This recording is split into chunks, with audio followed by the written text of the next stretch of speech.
ઉમંગ પ્રવીણભાઈ મિસ્ત્રી। શું ઘટના બની હતી?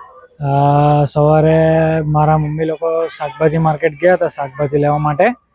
તો એ દરમિયાન 7:30 થી 8, 8:15ના ગાળામાં એ દરમિયાન ઘરમાં આ નકુચો તોડીને અને અંદરથી અડાગડો મારીને ચોરીની ઘટના બની હતી। એમાં ઘરના કબાટનો સામાન અંદર વેરવિખેર થઈ ગયો હતો અને મારા મમ્મી લોકો આવ્યા શાકભાજી માર્કેટથી 8, 8:15ની આજુબાજુ।